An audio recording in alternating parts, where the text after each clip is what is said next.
Welcome to the All Ambient podcast, where we dig into the creative process, hear untold stories, and explore the brilliant minds behind some of the finest ambient music out there. I'm your host, Mike Graff. I'm excited to be in this together with you. Let's get going.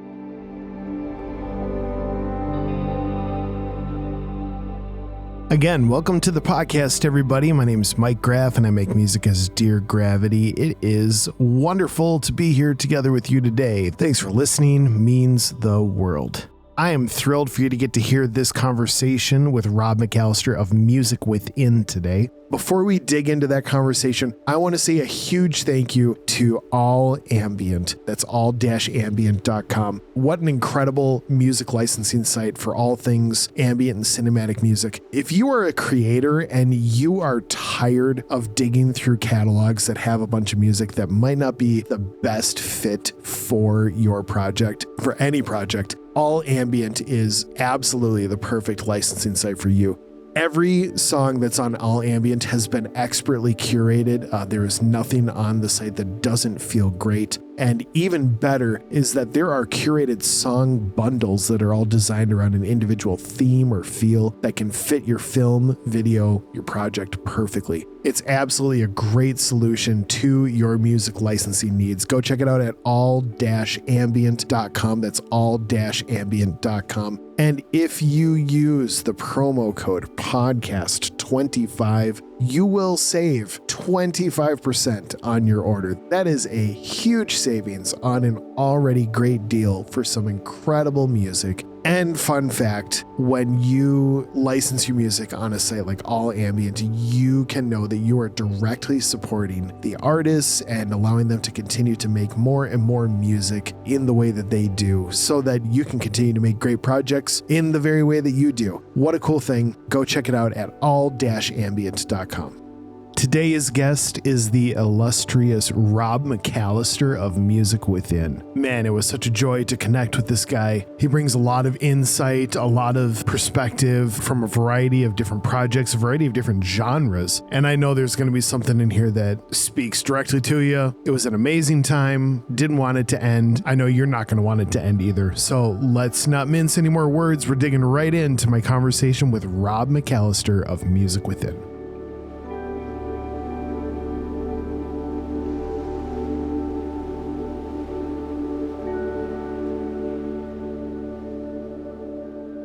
Folks, it is a special day. I am really excited to be in the studio with none other than Rob McAllister of Music Within. Rob, welcome to the All Ambient podcast. Glad you're here, man. Mike, thanks for having me, man. I'm super excited for this. Been looking forward to it for a while. Oh, that goes both ways. 100% goes both ways. We're going to have a lot of fun. There's a lot of great things to talk about, but where I typically like to start is to get to go back to the beginning, maybe the beginning of life as you knew it, but certainly the beginning of kind of your musical journey, where in your life, where in your story, it began to dawn on you that music was something that was going to be a pretty significant part of what you do. Tell me a little bit about the journey into music, the origin story.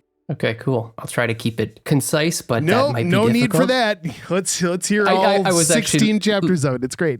I was listening to your episode where Ben interviewed you, and it was like, hey, that was pretty. Yeah. Like you really got into it, but I appreciated that. So I'll try and do something similar here. Go 3 times as long, and it'll be perfect. 3 times, all right. Well, so yeah, when I was about 6 years old, similar to you, I think my parents put me in piano lessons, and so it was started from learning the piano. Yeah. And my sister was already learning, so I had that kind of wanting to catch up to her feel. So I had that little competitive thing going on. And yeah, thankfully my parents just kind of kept pushing us to keep with the music, keep going. And piano sort of bridged me into, in the summertime, we were super cool and we went to music camp. And, you were. Oh, yeah. That's awesome. And so we went to music camp and it was great, actually. We were there for a month and a half or something, and we got to basically pick an instrument and, learn it throughout that time. And so I was cycled through percussion, violin, trumpet, trombone, and eventually kind of stuck on the trombone as well. So I do also play trombone. Do you really? Amazing. I do, yeah. I played in an orchestra growing up, a youth orchestra. Wow, so cool. Which was super cool. Not to steal your thunder, embouchure is the death of me. I cannot blow a brass mouthpiece for the life of me. It is just wild. So it takes time. It takes time. Yeah, I believe it. Yeah. Anyway, continue. Yeah, so please. piano, trombone, eventually got to the guitar as well. Yeah. So I think I picked up my mom's dad, my nonno. Picked up his guitar. He had an acoustic lying around, and that was a lot of fun when I was about 13, I think 12, 13, and I kind of ran in that direction with self-teaching the guitar. And then just played in groups, like either whether it was at school in the jazz or concert band or in my own bands. Like I played trombone in a ska punk band growing up. Oh, let's go, baby.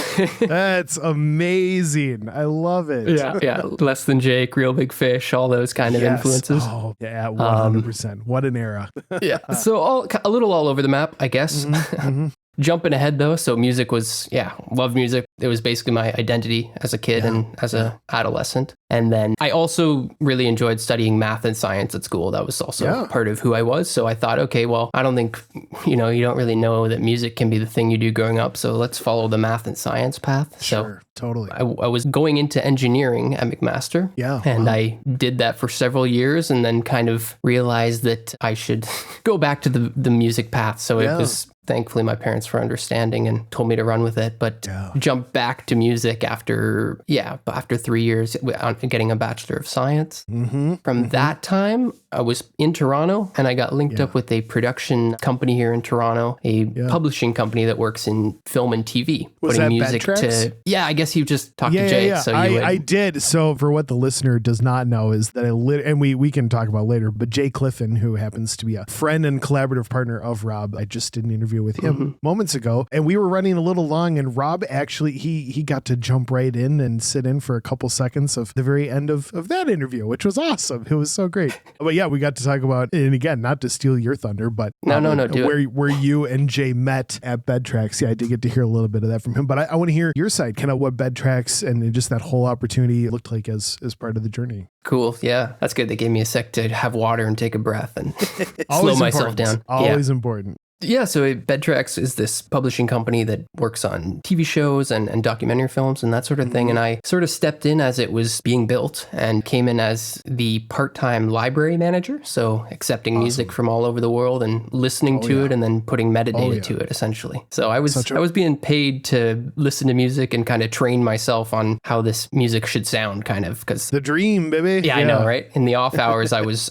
then writing music that could go in the library. So kind of worked out beautifully for me. So cool. So Bed Tracks was part of my life for about 7-ish years where I did that. Kind of had one foot in the managing the library and the other foot in creating music. Writing music that could work in all the sorts of stuff that came in. So that was kind of how I cut my teeth in the creation of music front. It was all about kind of syncing to picture. So skip forward about 5 years ago. So I don't know.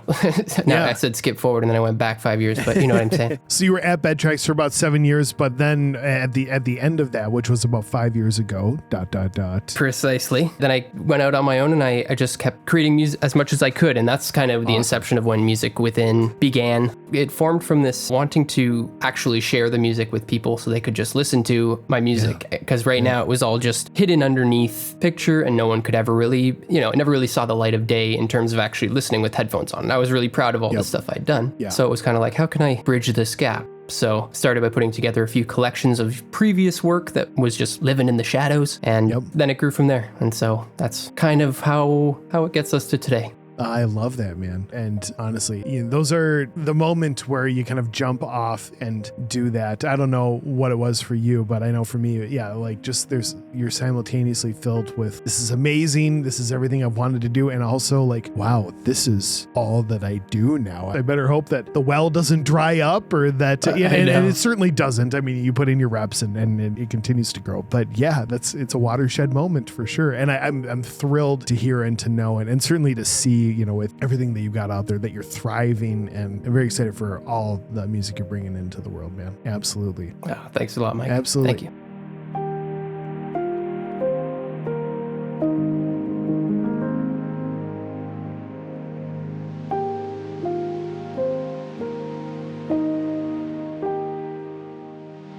Tell me about, because I know certainly Music Within is a big part of the picture, but you make music as a handful of different monikers, right? Or multiple monikers?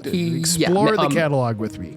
Sure. It's not as many as Chris Bartel's, but I don't think anybody can compete with that guy. In the course of this interview, he's going to create 3 more while we're just having this interview. Yeah.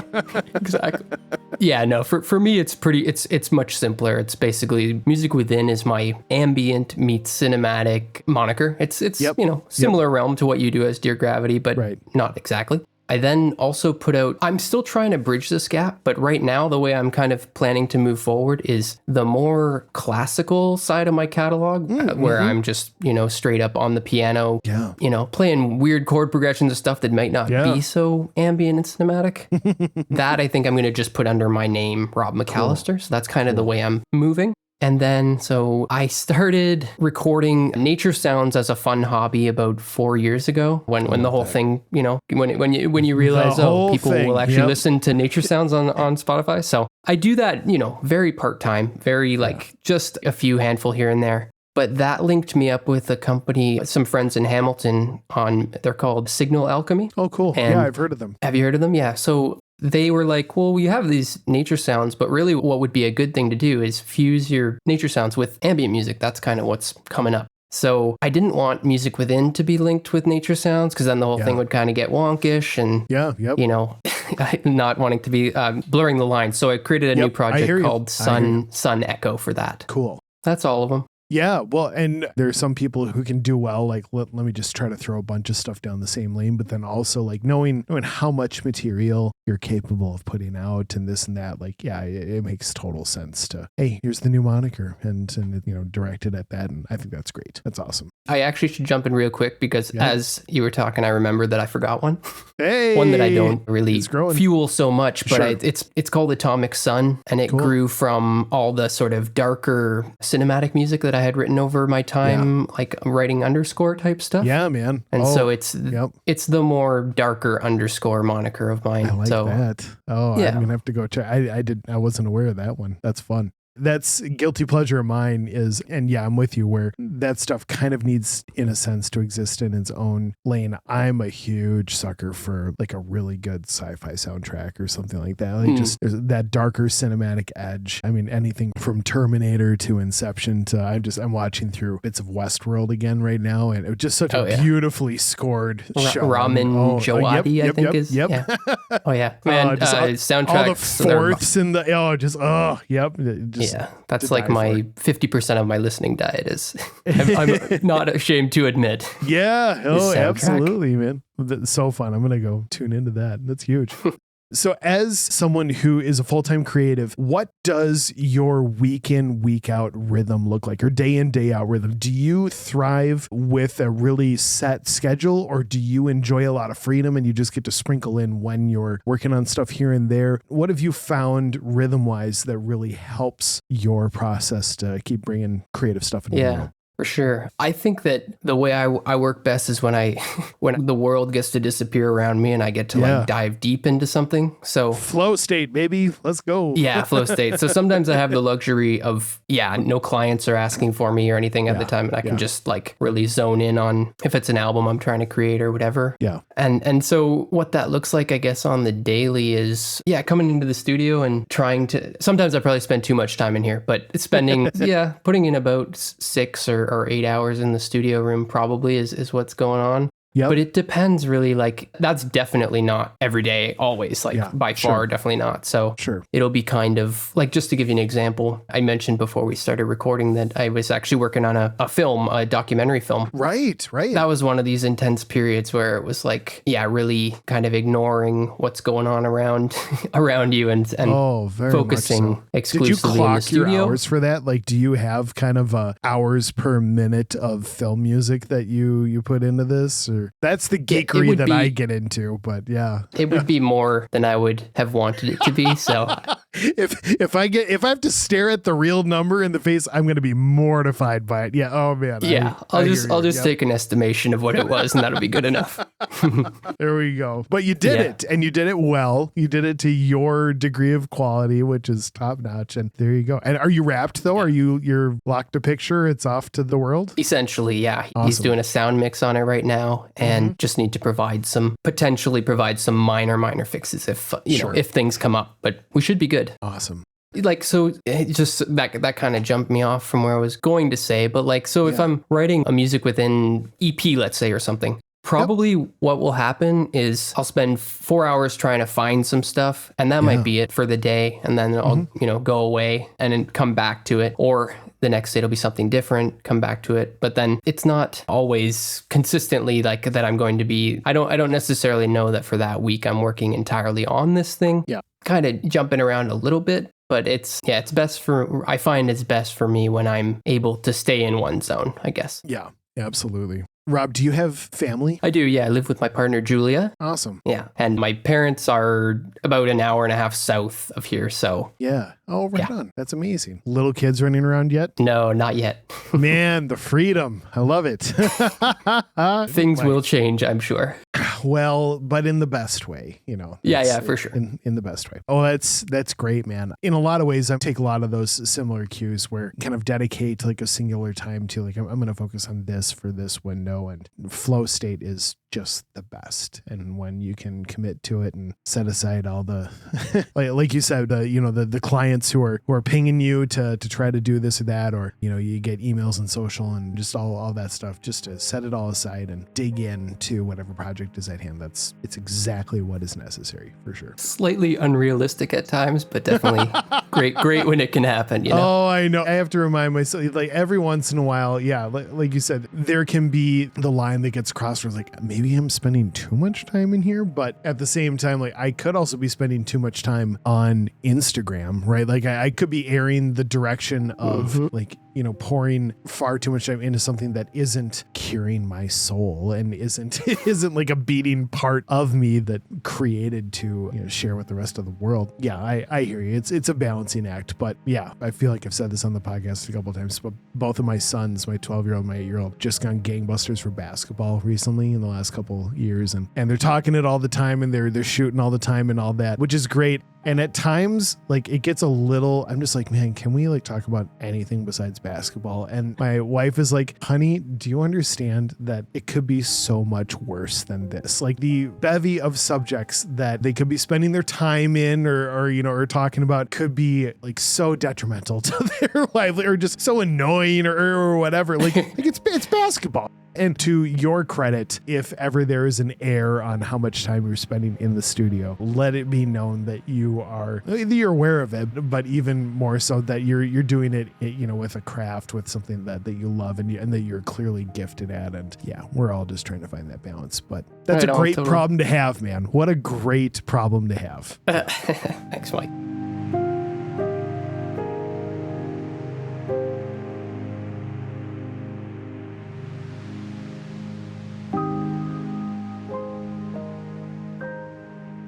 Well, man, there are some great releases that have shown up with your name on them recently, Rob. And of course, one of them being, and I want to hear more about your album Shifting Sands that just came out, but then also the one that perhaps, for being honest, that I'm maybe even a little bit more familiar with as far as the amount of times I've had it spinning in my studio, but the collab EP that you put together with Jay Clifton on Slow Echo called Beacons. And man, I'm just a huge fan of both, but they came out fairly close to each other, right? I think they were both last calendar year. Yeah. They were both last calendar year. Yeah. Sort of late fall, summer, fall. Sure. Fall. Yeah. Amazing. I would love to hear, this is going to be fun because I did get to hear a little bit from Jay's perspective about kind of how the collection of songs came together and how you like just sort of your creative process. But I'd love to hear from your angle, Rob. Like how did things go down when you were pulling together the material for Beacons? And yeah, because you guys arrived at something very special. I think it's just a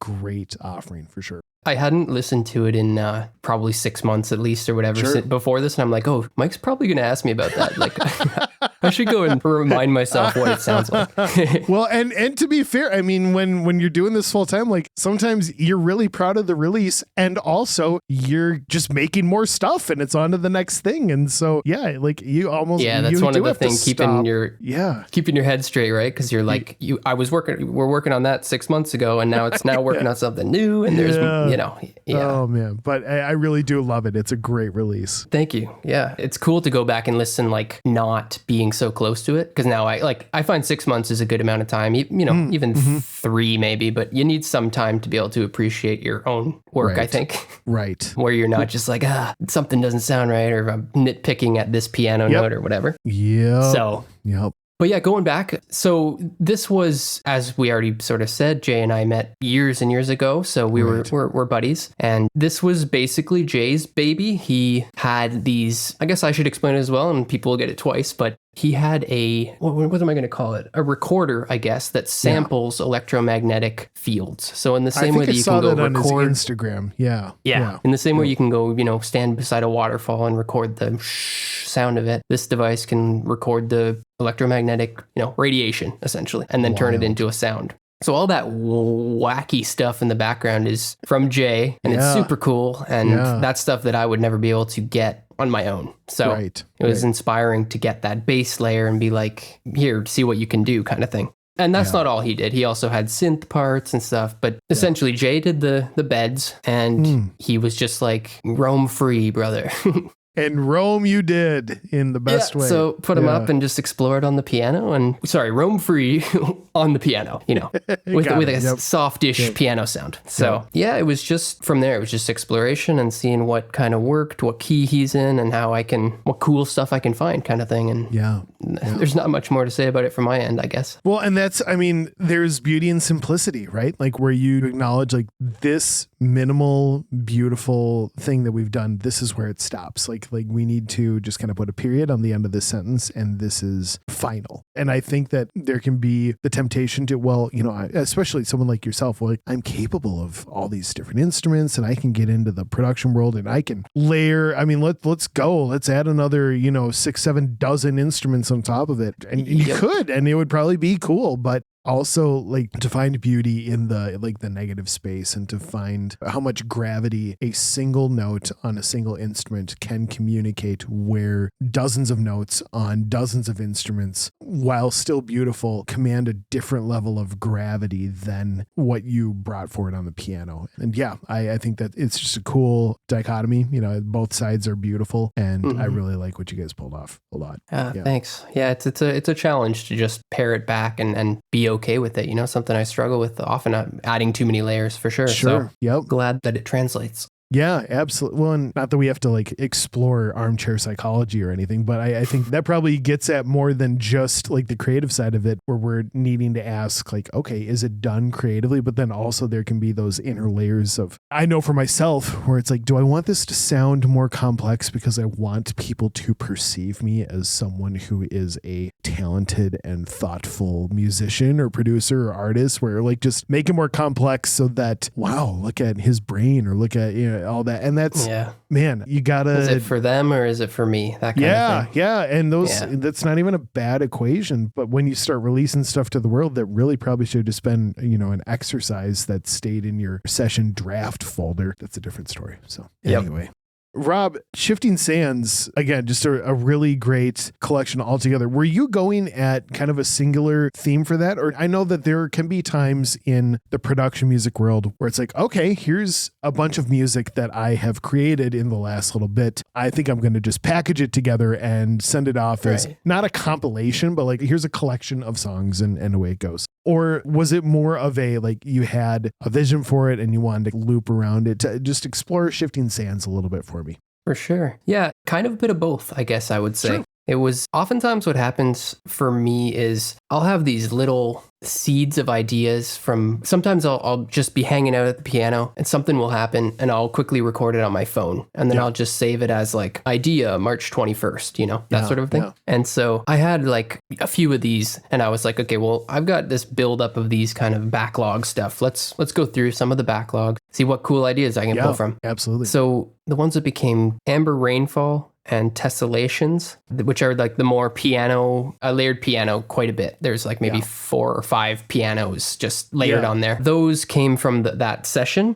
Very cool. And then the track called Ghosts in the Sky was kind of an extension from there, where it was like, okay, well, I've got these 2 that are built in this specific way where I layer a piano thing, then I add a new layer, then I add a new layer. So let's see if I can build another one in that world. Yeah. So those 3 are kind of a set. And then I was essentially like, I don't want to have 8 tracks that are all like this. That gets a little, Right. I'm over it after track 4. Yeah. So it was kind of like, how can I break it up with other cool, interesting things and take the listener on a journey? Probably the track In the Blink of an Eye. So that's number 2. It's just this really slow, spacious piano thing and not very much less notey, a lot more reverberant and spacious. So that was kind of the next thing. And that led me into, if you listen to track 2 and track 8 right after one another, they're actually the same thing. It's just that one is played on synths and one is played on keyboards. Oh, for piano. real? That's kind of a fun little insider baseball thing. I like it. Yeah, I'm giving you some insider. Yeah, and then it was kind of like, okay, well, I've got this organic sound, which is all piano. I do want to throw some electronic elements into it. And so that's kind of how the other remaining 4 tracks got created. It was kind of like, I have some synth go-to sounds, and it was, let's explore these sounds and see how I can make them gel with the rest of That's awesome. what's happening. And then thematically, all the stuff, I was kind of in a space world at that time, like outer space world. Yeah. Just had watched a documentary on the James Webb Space Telescope. Oh, right on. Yep. My math and physics brain was running wild for titles and that sort of stuff. So it's supposed to kind of be like exploring the vastness of the universe, that kind of a thing. Yeah. Have you ever connected with Tiffany Costello from House Keys? Have you ever dug into her stuff at all? I have not. No. You should. And she's on the podcast I know of her too. stuff, yeah. Yep. She was a physics major down in Dallas, Texas, and worked in their department there. And it's fun to hear some of the parallels in the, like, how the way that a brain that is so like hardwired with able to comprehend the intricacies and the complexities of math and science and all that.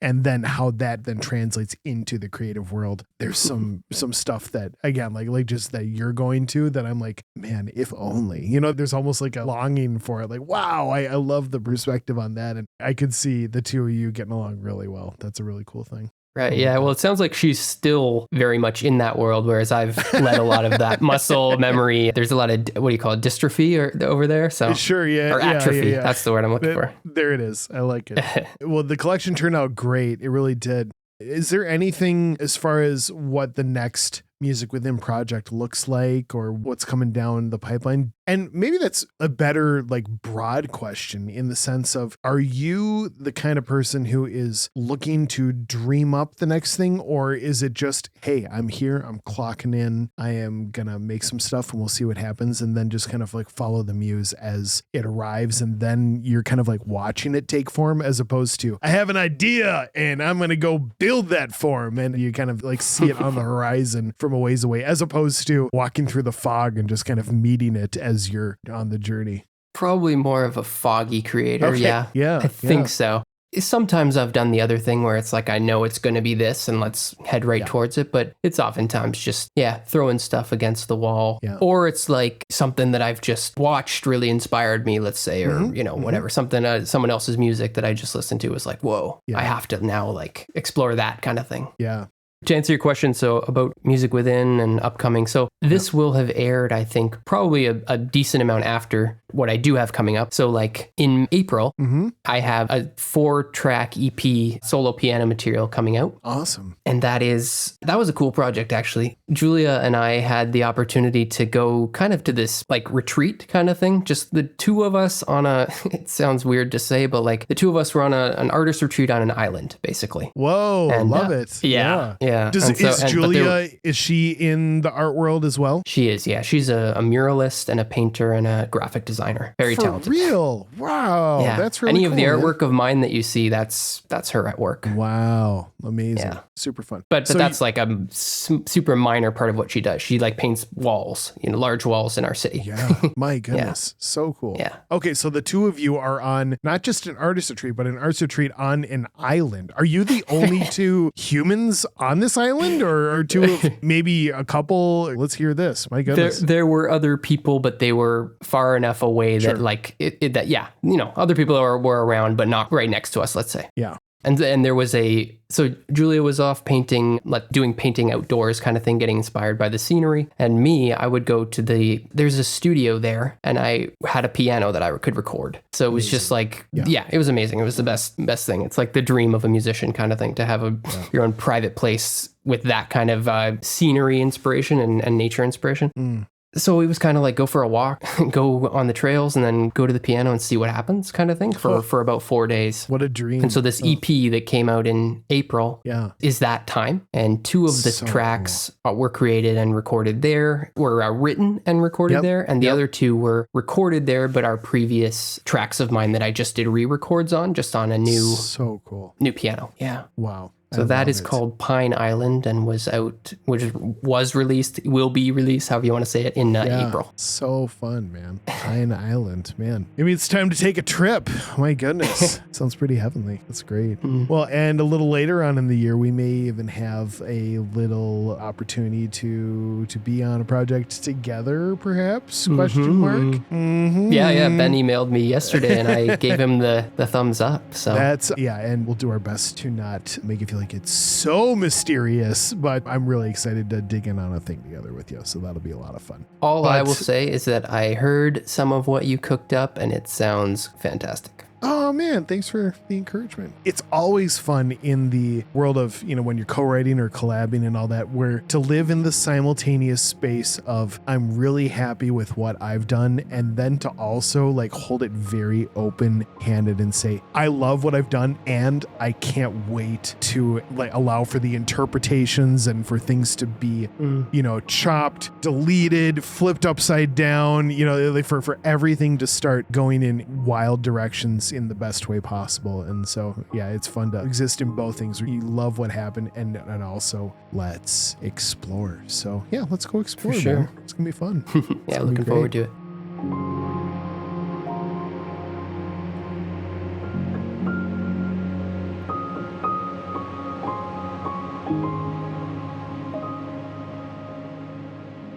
Man, Rob, you've been generous with your time. Thanks for being here, but it would not be an all ambient interview without us. You got just a little bit of a smile on your face. We're going to hit the all ambient lightning round right about now. Lightning round.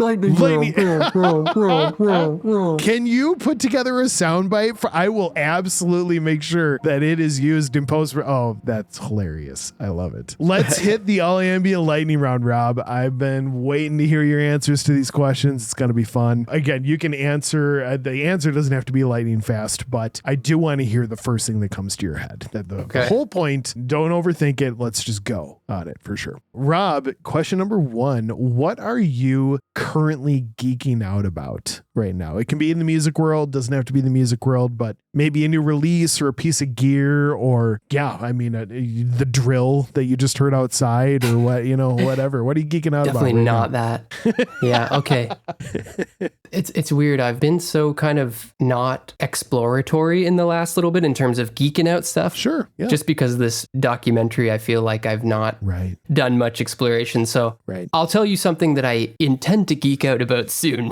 Because that's all that I can think of right now. Yeah. But I wish I had a better answer. Anyway, I bought a courseware on like orchestration techniques. And so I'm looking forward to jumping into that. I have it's this whole set of books by an orchestrator and arranger named Norman Ludwin, I think is his name. Yeah. I saw a course by him maybe like 5 years ago. And for 5 years, I intended to get his books and never did. Yes. So right before January 1st, to get some more expenses on the books, I went and bought his courseware. There you go. Yeah. So that's going to be the next thing on the geeking out palette. Awesome. I can't wait. When it comes to orchestration, are you all in on like every section of instruments, or are you more of a string section kind of guy, like really kind of zone in on that? Or I think because I haven't really had the opportunity to work with like a full orchestra of live players. Yep. And it's been with the music that I write, strings have been the most natural to include. Sure. Absolutely. So going with strings has definitely been like, that's where my comfort zone currently lies. Yeah. Because as I mentioned earlier, being like the trombonist in that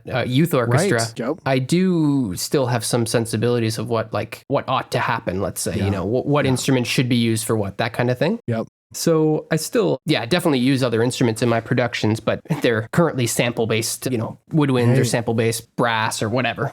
Well, very cool. I'm excited to see what comes of the orchestration books. It's very cool. Love Thanks. it. I love it. Me Awesome. too. All right, Rob. So next up, what is one weird thing about you that most people probably do not know? I got to pick only one. What are 4 weird things about you? That 3 are coming to mind, but I'll try and whatever get it down you want, man. Whatever you want. Okay. Well, I bet you, I don't know if this is weird, but it's certainly like, it doesn't fit the bill. Sure. I also play in a metal band, a heavy metal band. Yeah, baby. Let's go. That's awesome. Yeah. So I'm, we got our 7-string guitars over here and we're loud and heavy. Man, what's the name of that moniker then, huh? We're called Centuries of Decay. Oh my gosh, Rob, that's just a whole nother rabbit trail that it is. I know. And I didn't want to open it, but Oh man, I just went to a pretty hard show a couple weeks ago and a couple of the groups were lesser, but it was definitely one of the openers. Invent Animate. Are you aware of Invent Animate? No, but I'll write them down. Oh, it was easily, I was sitting there, we're not sitting out, I was there in the crowd with my buddy and we looked over at each other. We're like, and the studio releases certainly communicate some of that, but then like in person, it's, it can be even more brutal. And we both just looked at each other like, this is the hardest show we've ever been to for sure. Like it was wild. It was great. But yeah, I mean, a huge, that is an art form in and of itself, man. I cannot wait to dig into that too. Centuries of Decay. Is that what you said? Centuries of Decay. Yeah. We're just in the process. We're like maybe 4 months off from having our second album out. Yeah. And it's like super exciting. So I can't wait. It's been a long time in the making. Do you play guitar? Yeah, I play guitar and then I'm the backing vocals. Yeah. So cool. Man, Rob, man of many talents. So fun. Good grief. Yeah. Awesome. Okay, next question. What is something that you believe that perhaps very few other people agree with you on? You can be controversial if you want to. I'm not going to hold you to it. It is your free will to make whatever choice. But what's something that you believe that maybe very few other folks would agree with you? I really dislike watching movie trailers. Ah, got it. Tell me more. I find that, okay, I understand it. You have to market, you have to promote. Yeah. I just find that after I've seen a modern movie trailer, they've given too much away. And it's it's frustrating, right? So I whenever I'm watching with Julia or whatever, and the trailer comes on, she's fine with it. She just watches it. And I just either walk out or I just tell her, oh, just pause it. Like, I don't want to see all that. Well, let's just watch it. Who cares? Oh man. I don't know how many people would agree with me on that, but it really irks me how much they give away in modern trailers. There you go. And to be honest, I'm not a huge fan of modern movie trailers either. And I think a lot of it has to do, somebody put out a parody at some point, but they seem to all, especially a lot of the big action movies and whatnot, they follow a lot of the same tropes, right? Like here's the rehashed song from, 20, 30, 40 years ago that all of a sudden put it to like this big cinematic cover of it. And then let's do just some quick little cut scenes. And then here's the lead actor, actress in trouble. And then all of a sudden and it seems like the formula is pretty well set where it's almost like the trailer is a genre in and of itself. And at that point, you just, the formula is set. I'm not interested anymore at that point. So yeah. Anyway. Well, hey, you and I can join in arms on not watching trailers together. Yeah, okay. Like, dude, did you see the new trailer thing? And Rob's like, no. Nope. Absolutely not. Oh, that's so funny. I love it. Man. Another one that I'll say real quick is I do not like eggs. Really? So when I go to a breakfast place, it is challenging. Oh, wow. Like even the smell of it, you're just like, ugh. It's gotten better over the years. Okay. When I was a kid, it was tough for my parents, but now I'm better. But I just I would not go and order, the eggs Benedict, please. It's like, no. Got it. No, thank you. Steer clear. Okay, so then I'll just go rogue here. What's your favorite breakfast food of choice? Favorite breakfast food of choice? I'm a simple cereal guy or peanut butter and toast. I'm super basic. Yeah. Hey, sometimes you got to keep it basic so you save all the creative decisions for the good stuff, right? That's right. Let's get in that studio. Don't waste it at 8 a.m. Oh, I hear you.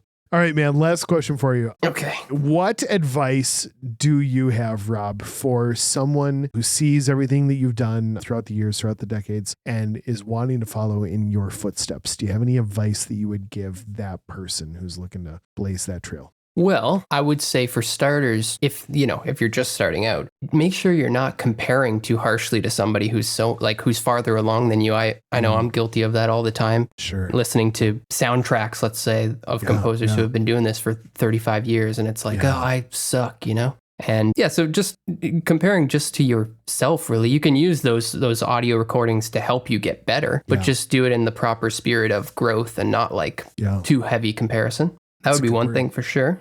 I would also say, if you're serious about it, you got to keep showing up, basically. The music does not write itself. So just keep doing it. And it gets easier. Maybe those two. Let's stick with those two. I'm not feeling particularly profound today. No, I think they are profound. And you put them together. And I think Ira Glass, he's the guy who created, there's a show called This American Life, radio. Yes, I know of him. Yeah, brilliant. But he said something very similar at one point where it was you get into the whole creation thing because you've got really good taste. But then the rub is that what you're capable of creating right now does not live up to the taste of what you're into. But the way that you get there is just to literally create a massive amount of work, and you will start closing that gap. And at some point you'll cross over into hitting the mark on the taste that got you into this thing in the first place. And so I hear exactly what you said. We're for us to not compare ourselves so harshly with people who are way further down the road than us, which is great. Yeah, I've got some reps to put in to be able to start to sound like John Williams or whatever. But then also, the other piece, just to do the work, son.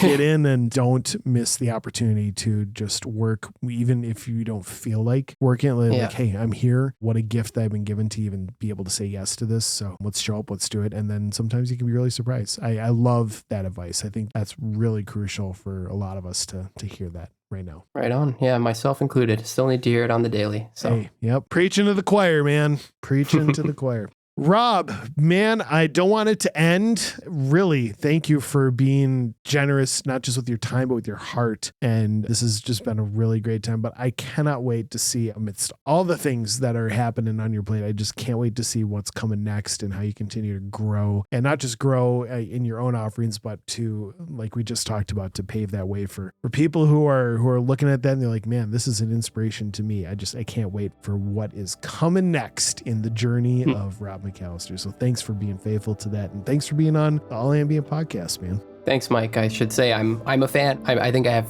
3 episodes to catch up on. Love what you guys do here. I love hearing the stories from people who I just know their faces as a photo on Spotify and Apple. So it's great to be here, and I'm really honored to kind of be among the other guests that you've had on. Oh, you're among the family, man. You are part of the family, indeed. That's awesome. Love it. I truly would not say that if it was not true. So really, really glad to be in this together, man. Thanks for being here. Thanks, Mike.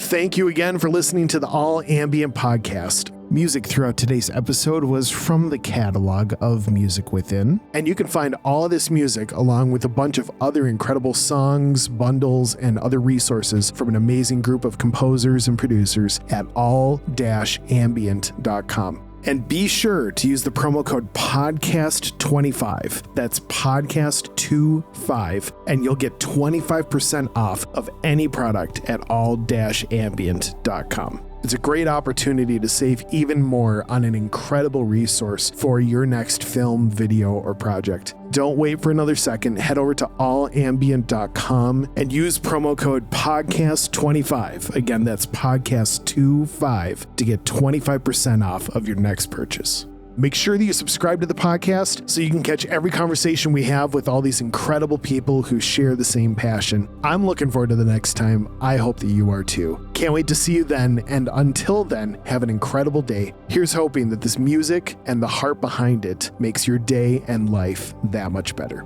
See you next time.